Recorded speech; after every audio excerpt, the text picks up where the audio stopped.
In January 2021, something impossible happened on Wall Street. A dying video game retailer that was trading at just $4 a share 6 months earlier suddenly exploded to 483. Amateur traders using a free app on their phones brought some of the most powerful hedge funds in America to their knees, forcing losses of over $13 billion in just days. Trading platforms literally shut down buying, Congress held emergency hearings, and for 3 chaotic days, the entire stock market teetered on the edge of systemic failure. This wasn't supposed to be possible. Wall Street had rules, systems, and safeguards built over decades to prevent exactly this scenario.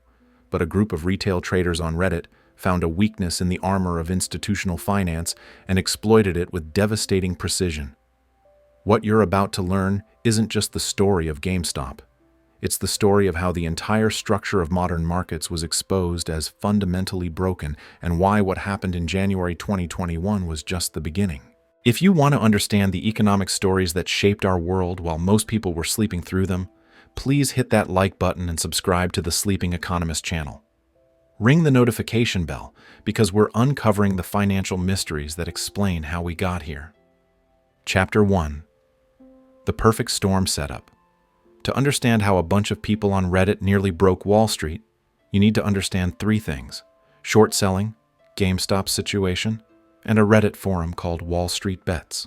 Let's start with short selling. When you normally buy a stock, you're betting it goes up. Buy at $10, sell at $20, make $10 profit. Simple. But short selling is the opposite. You're betting a stock goes down. Here's how it works. You borrow shares from someone else, immediately sell them at today's price, then later you have to buy them back to return them. If the price dropped, you profit from the difference. Borrow at $10, buy back at $5, make $5 profit. But here's the dangerous part. If you're wrong and the stock goes up, your losses are potentially infinite. If you bought a stock normally, the most you can lose is what you paid. But if you short a stock at $10 and it goes to $100, you've lost $90 per share. If it goes to $1,000, you've lost $990 per share. There's no ceiling to how much you can lose. Now enter GameStop in 2020. The company was dying. Physical video game sales were plummeting as everyone downloaded games directly to their consoles. The pandemic closed stores. Revenue was falling. The stock had dropped from $60 in 2007 to under $4 by summer 2020. Wall Street hedge funds saw easy money. They shorted GameStop heavily, so heavily that something unusual happened. More shares were shorted than actually existed available to trade. The short interest reached 140%. Imagine if 11 people all borrowed and sold your car simultaneously. That's essentially what happened with GameStop stock. Meanwhile, on Reddit's Wall Street Bets forum, something interesting was brewing. This wasn't your typical investment community. With over 2 million members by late 2020, they called themselves degenerates and apes. They posted memes, celebrated massive gains and losses with equal enthusiasm, and most importantly, they hated hedge funds. To them, Wall Street represented everything wrong with American capitalism. Wealthy elites making billions while regular people struggled. In September 2020, a user named DeepFuckingValue, real name Keith Gill, started posting about GameStop. He wasn't using complex algorithms or insider information. He simply noticed the massive short interest and reasoned that if GameStop didn't go completely bankrupt, shorts would eventually have to buy back shares to cover their positions. He invested $53,000, posting regular updates as people mocked him for buying a dying company. But then something changed. Ryan Cohen, the billionaire who built Chewy into an e-commerce giant, bought a massive stake in GameStop and joined the board. Suddenly, GameStop had a credible path to digital transformation. The stock started rising slowly. $5, $8, $12. The Wall Street Bets community took notice. They realized they'd found something extraordinary. A perfect storm where they could simultaneously make money and hurt the hedge funds they despised. Chapter 2. The Squeeze Builds. This brings us to the mechanics of what traders call a short squeeze and why GameStop was the perfect candidate for one. Remember those hedge funds that shorted 140% of GameStop's available shares? They had a problem. When you short a stock, you eventually have to buy it back to return the borrowed shares. This is called covering your short position. But what happens when everyone needs to buy back shares at the same time, and there aren't enough shares available? The price explodes upward. Blows. By December 2020, the Wall Street Bets community had figured this out. Users started posting detailed analyses showing that if they bought and held GameStop shares, refusing to sell them, they could force shorts into a desperate situation. The hedge funds would need their shares, and retail traders would name the price. The battle cry was simple. We can stay retarded longer than they can stay solvent. On January 11, 2021, GameStop announced Ryan Cohen would lead a new committee to transform the company into an e-commerce powerhouse. The stock jumped to $20. The squeeze was beginning. But here's where it gets interesting. When a stock rises, short sellers face something called a margin call. The brokerage that lent them the shares demands more collateral to ensure they can cover their growing losses. If shorts can't provide that collateral, the brokerage forcibly closes their position by buying shares at market price, driving the price even higher, triggering more margin calls. It becomes a violent upward spiral. Melvin Capital, a prominent hedge fund run by Gabriel Plotkin, was particularly exposed. They'd shorted GameStop since 2014, viewing it as a sure bet. By January 15th, with GameStop at $35, Melvin was hemorrhaging money. Financial media started reporting on the situation, calling it a Reddit rebellion against Wall Street. This media attention was gasoline on the fire. Suddenly, it wasn't just Wall Street bets anymore. Millions of regular people downloaded trading apps like Robinhood, opening accounts just to buy GameStop. They saw it as more than an investment. It was a movement. Occupy Wall Street had failed to change anything after 2008's financial crisis, but this time, regular people had found a way to hit Wall Street where it hurt: their portfolios. The price action turned violent. January 22nd, $65. January 25th, $76. January 26th, $147. In pre-market trading on January 27th, GameStop hit $380. Wall Street was in full panic mode. Melvin Capital needed a $2.75 billion emergency bailout from Citadel in .72 just to stay alive. Other funds were scrambling to close their short positions at massive losses. CNBC's Jim Cramer called it the squeeze of a lifetime. But the retail traders weren't selling. The Wall Street Bets Forum, now grown to 6 million members, maintained iron discipline with a simple mantra: diamond hands, meaning hold no matter what. They posted screenshots of accounts showing hundreds of thousands, even millions in paper gains, refusing to sell. The squeeze was accelerating beyond anyone's wildest predictions. Chapter 3. The System Breaks. Then, on January 28, 2021, at 9:30 a.m. Eastern Time, something unprecedented happened. Robinhood, the trading app used by most retail investors, simply turned off the buy button for GameStop. You could sell your shares, but you couldn't buy more. Neither could anyone else on Robinhood, TD Ameritrade, Charles Schwab, and several other retail brokerages. The free market, it turned out, wasn't so free after all.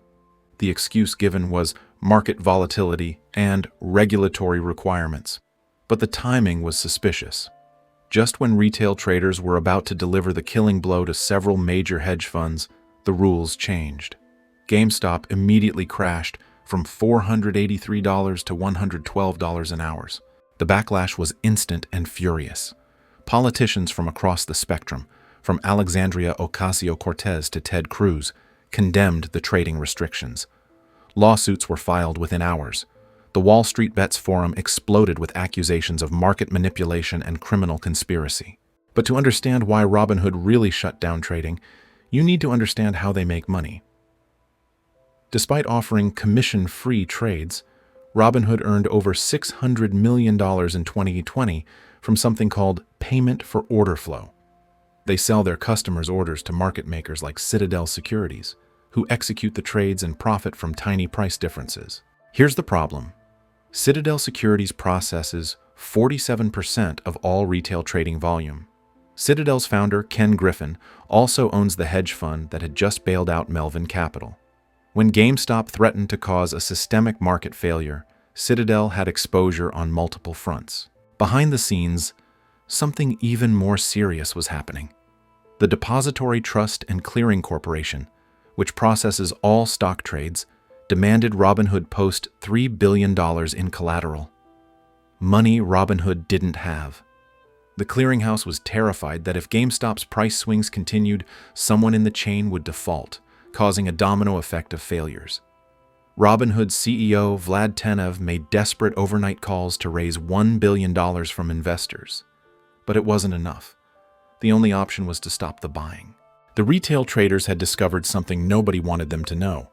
The market could be turned off if the wrong people were winning. The free market had a kill switch, and Wall Street controlled it. But the damage was already done. Melvin Capital lost 53% of its value in January. Dozens of other funds reported massive losses. The total damage to short sellers exceeded $13 billion. More importantly, the curtain had been pulled back. The general public saw that the stock market wasn't a level playing field.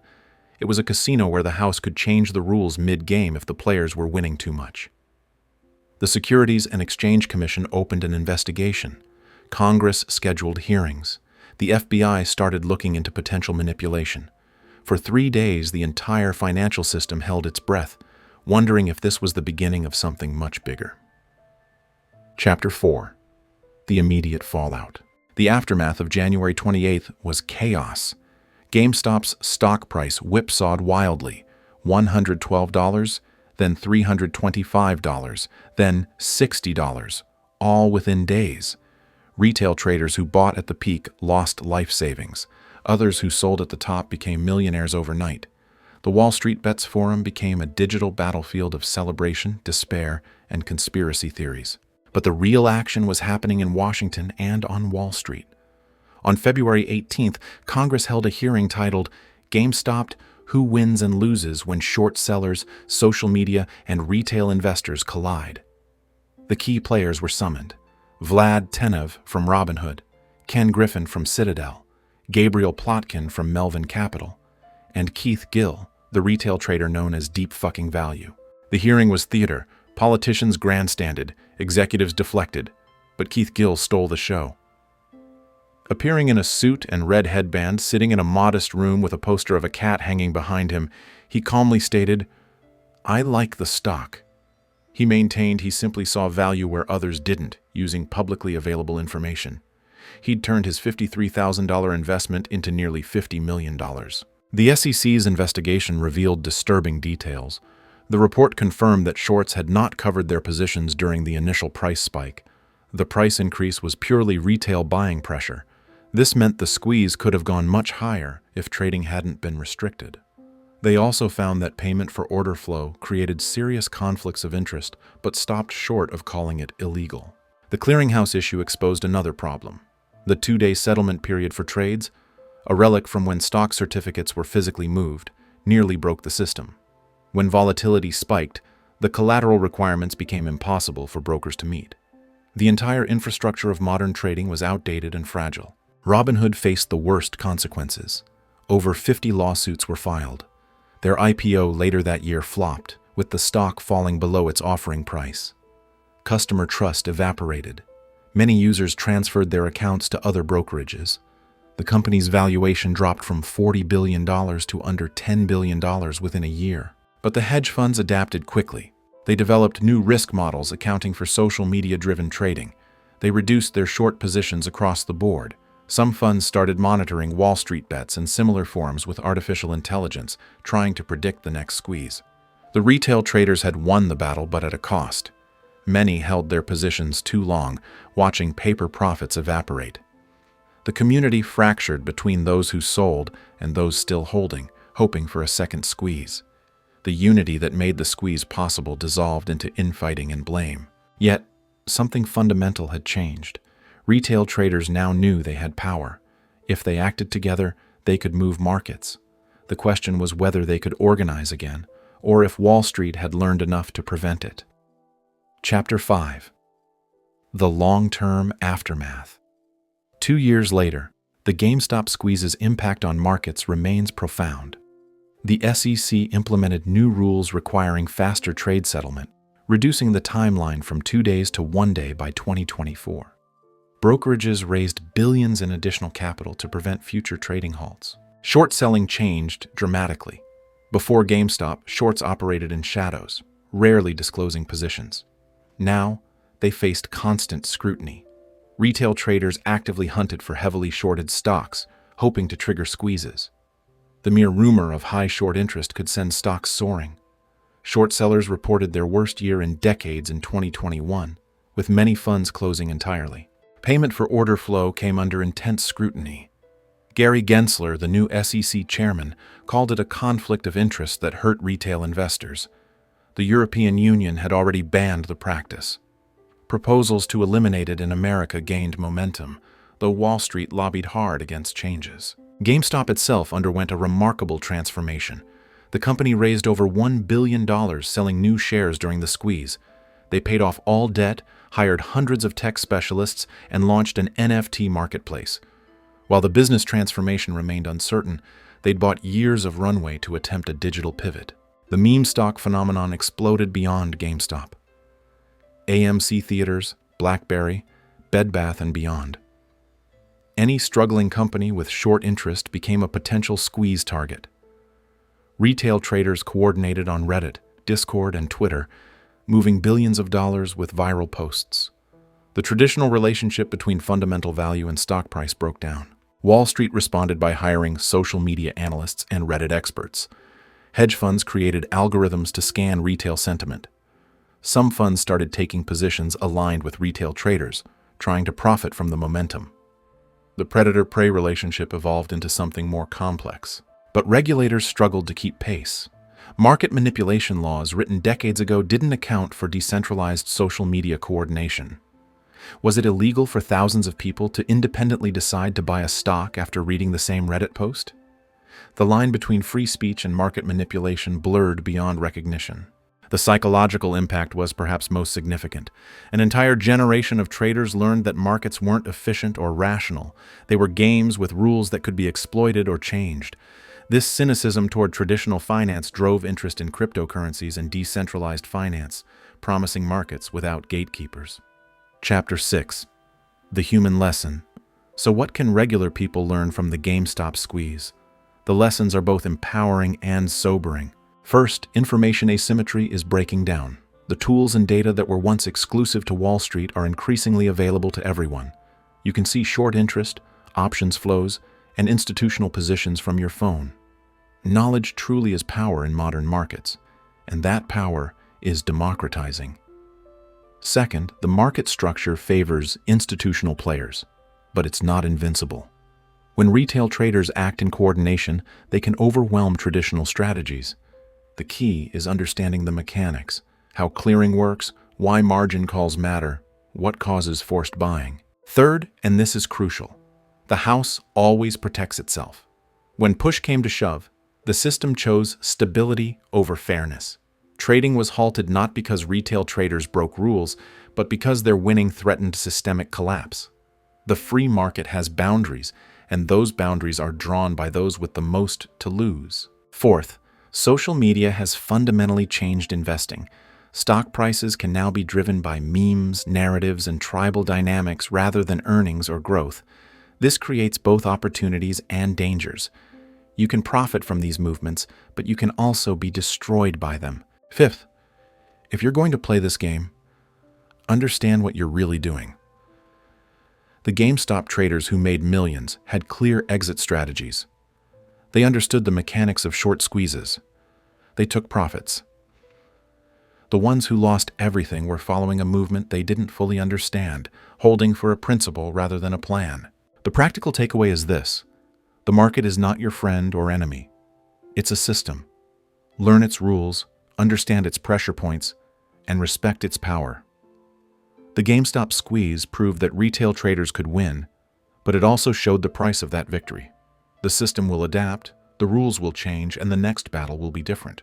If stories like this, where we uncover the economic events that shaped our world while most people weren't paying attention, fascinate you, please like this video and subscribe to the channel, because we're just getting started with these financial educational mysteries.